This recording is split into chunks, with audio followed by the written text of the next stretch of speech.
You know the feeling.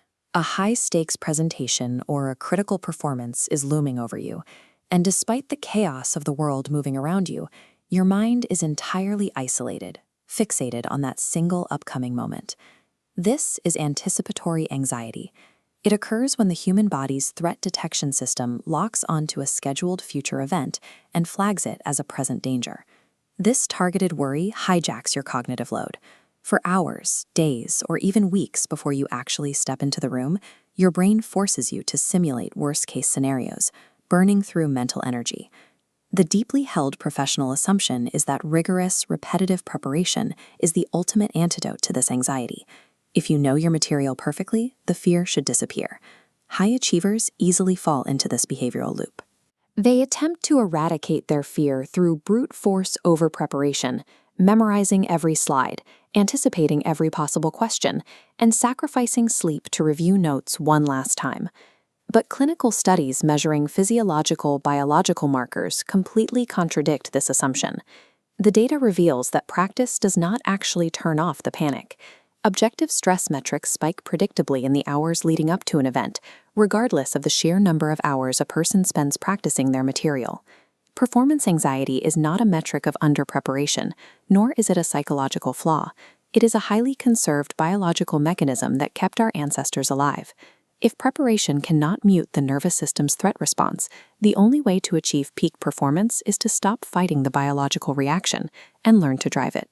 To understand why preparation fails to stop anxiety, we can examine clinical data from a study conducted at Malloy College, which tracked undergraduate students facing an impending oral presentation. The researchers employed a strict methodology. They measured the students' heart rate, blood pressure, and salivary cortisol levels, cortisol being the primary hormone released by the adrenal glands in response to stress. They established a physiological baseline for each student well before the event, and then contrasted those numbers with data collected on the actual day of the presentation. This conceptual chart shows the study's critical finding. Whether a student spent massive amounts of time preparing or barely prepped at all, both groups experienced a uniform, significant spike in cortisol levels on presentation day. The researchers found that neither the number of hours spent preparing nor the hours of sleep achieved the night before correlated with a reduction in this cortisol spike. There was, however, a single variable that successfully mitigated the physiological stress response: the student's self-reported level of understanding. The data revealed an inverse correlation. The specific students who reported a strong confidence in their understanding of the material experienced distinctly lower changes in cortisol. Raw time invested did not calm the nervous system. Instead, cognitive framing and self-appraisal mitigated the biological response. Because brute force repetition is biologically ineffective at stopping anxiety, we must recognize that how we mentally appraise our readiness ultimately dictates our physiological stress level.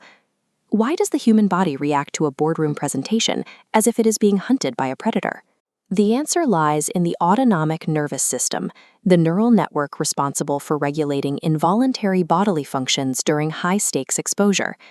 Deep within this system is the limbic system, the brain's emotional processing center. Inside the limbic system, the amygdala constantly scans for danger. It cannot distinguish between physical peril and social vulnerability. It evaluates public judgment and the potential for social rejection as a literal, physical threat to your survival.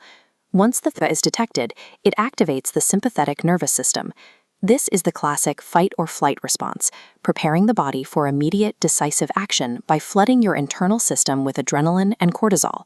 The immediate physiological results of this chemical flush are drastic.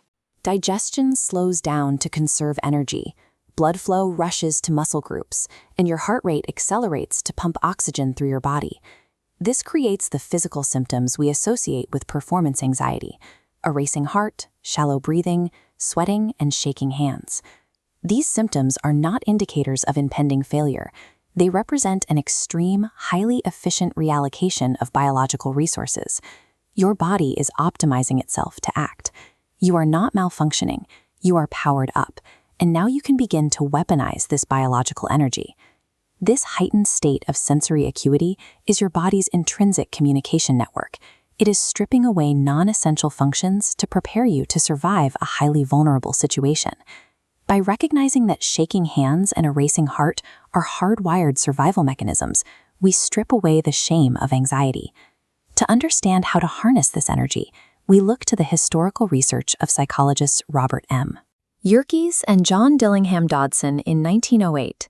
Yerkes and Dodson made a core discovery: the empirical relationship between physiological arousal, or stress, and human performance is not linear. It functions as an inverted U-curve. This is the Yerkes-Dodson performance curve. It proves that moderate stress is an absolute requirement for peak performance. The parameters of the model are straightforward. The horizontal axis represents arousal levels, from low to high. The vertical axis represents the quality of your performance.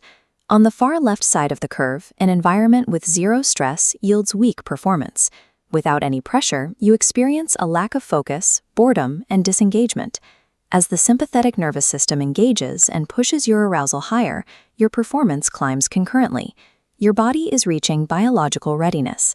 This brings you to the apex of the curve, the optimal stress zone. Here, the perfect physiological ratio of cortisol and adrenaline maximizes your attention, memory recall, and execution. But there is a strict limit. If your arousal breaches this peak and pushes into the right side of the curve, the nervous system overloads. You shift rapidly into impaired performance, resulting in debilitating cognitive panic. The ultimate goal of a high achiever is not to eliminate stress entirely. The goal is to calibrate physiological arousal so it lands perfectly within that optimal stress zone. Anticipatory anxiety will inevitably attempt to push your arousal levels too far to the right of the Yerkes-Dodson curve. You cannot engage this brake through brute force preparation.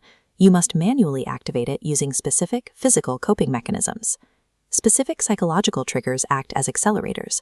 The inner critic, the cultural pressure of perfectionism, and lingering self-doubt pour fuel on the fire, pushing you over the cliff into impaired performance.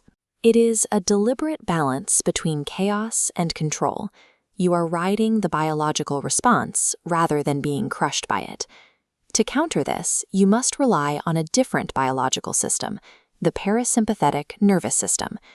This branch functions as the body's internal braking system, responsible for the rest and digest state. Grounding techniques and deliberate deep breathing exercises physically stimulate the parasympathetic branch. The mechanical action of slowing your breath signals your brain that the immediate threat has passed, acting as a brake to halt the overproduction of cortisol. Crucially, these mindfulness techniques must be scheduled and practiced strategically during your preparation. If you only deploy them as an emergency avoidance tactic when panic sets in, they are far less effective. You cannot prevent the initial physiological flush of anticipatory anxiety, but by applying the parasympathetic brake, you can actively regulate that flush to stay parked at the apex of your capabilities. By reframing anxiety as a highly potent biological energy source rather than a psychological defect, you can actively leverage your nervous system to sustain peak cognitive performance when it matters most.